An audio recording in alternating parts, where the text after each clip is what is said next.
Bonjour, c'est Sami Bougra avec vous dans un nouvel épisode sur la chaîne YouTube Sami Bougra de classique quantique.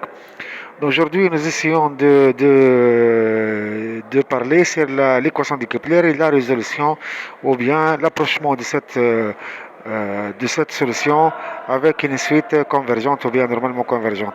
Donc, euh, donc notre principe ou bien notre science se base sur l'équation de Kepler et sa résolution. L'équation de Kepler, l'existence ou bien pour arriver à l'équation de Kepler, c'est le problème de notre science, de notre épisode qui est déjà mis sur YouTube. Voilà donc.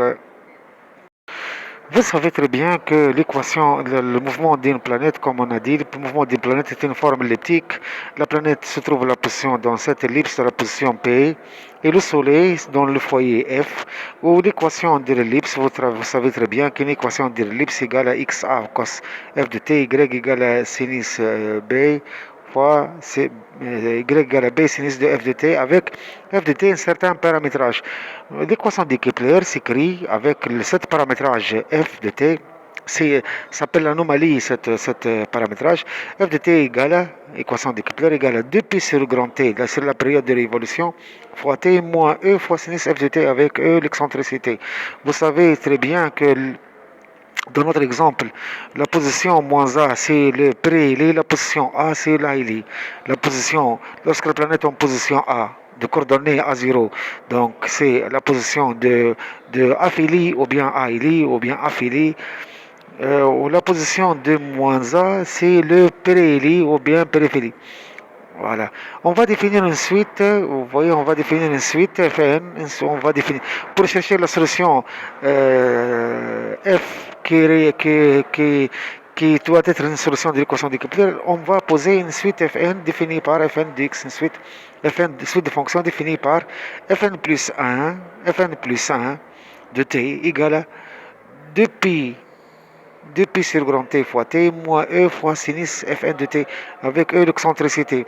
Avec F0 de T égale à oméga T, c'est envers là-haut, ou bien comme j'ai écrit 2pi sur grand T fois petit T, c'est le F0. Fn, dans un autre épisode, j'ai démontré que Fn converge normalement vers F et solution, vers la solution F. C'est une solution limite. Donc le F, la solution de l'équation de Kepler, c'est la limite de cette suite. Cette suite Fn définie par suite récurrente, définie par Fn plus 1 de t égale à 2pi sur t, sur grand t fois t moins E sinus fois sinus Fn de t, avec E l'excentricité, c'est une solution. Il converge vers la solution. Il converge vers la solution, solution de l'équation de Kepler. Maintenant, on va poser OP. En calculant OP égale à quoi? OP égale à A cos f de t, I plus B sinus f de t, J. Maintenant, nous essayons de chercher T à quoi égale à T pour que le planète soit en A ou bien en moins A, au point soit c'est le grand axe, c'est-à-dire au aélie ou bien périhélie. Voilà, cette fonction, les limites ou bien cette solution doit être égale à quoi? Sa dérivée, soit f', sa dérivée, avec un peu de calcul, soit d'être 2pi sur grand T fois 1 plus E cos f de T.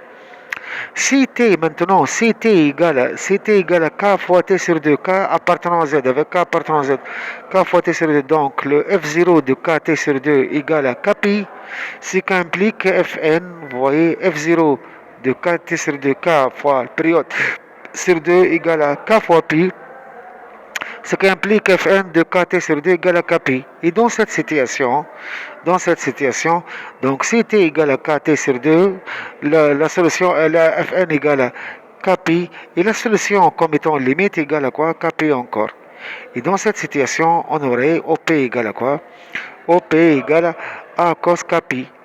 Mais cos kp à quoi est égal? C'est moins 1 puissance k. Donc le point, la planète P donc, occupe la position ou bien au ahélie ou bien périhélie. Si k perd, si k perd, la planète doit être au aphélie. Donc c'est la position la plus loin du Soleil. Si K impair, la planète P, au périhélie, c'est le point le plus proche du Soleil. Si faisons un petit calcul, c'est norme de V appliquée en KT, la norme, la vitesse instantanée lorsque T à l'instant K fois T sur 2.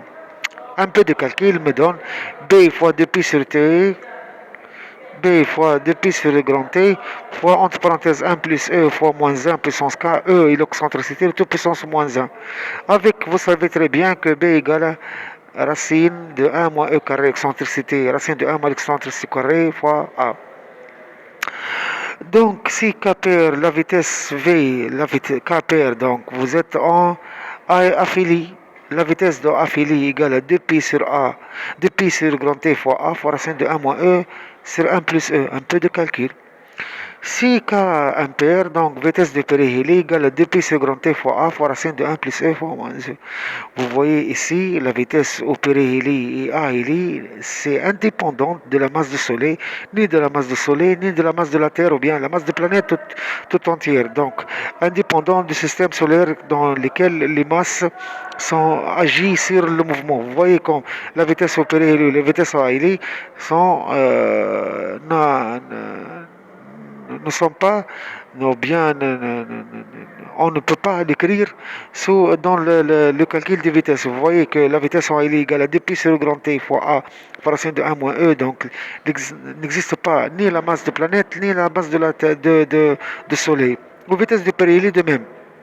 Et j'ai vérifié ces vitesses, je vous donne un peu à peu près le tableau.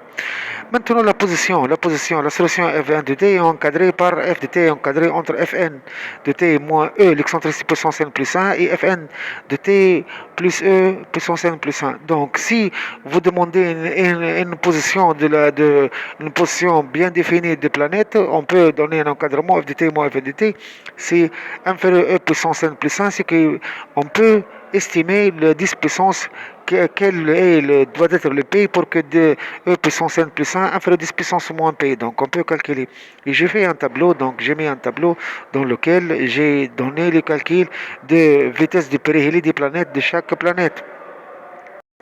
Voilà le tableau dans lequel donc j'ai exprimé les vitesses de périhélie dans mon livre ici. Voilà les vitesses de périhélie et les vitesses de Zaïli. Vitesse de périhélie comme j'ai démontré, donc ici égale à 2pi sur T fois A fois racine de 1 moins 2. Et l'autre, la vitesse de Aïli, c'est 2pi sur 2pi fois A sur T fois 1 moins 2. Et le tableau ici, donc j'ai vérifié les calculs les planètes, chaque planète, la vitesse de périhélie, la vitesse de Haïli. Les planètes sont ordonnées le plus proche du Soleil vers le plus loin. Donc, vous savez, donc, vitesse de périhélie est 58 km par seconde pour la planète Mercure et la vitesse de Haïli ou bien Haïli, donc 38, les calculs sont très précis. Ils sont compatibles avec les calculs donnés par la NASA. Voilà, donc c'est ça notre problème aujourd'hui sur les calculs ou bien la solution de l'équation de Kepler. Merci à votre attention. Merci bien.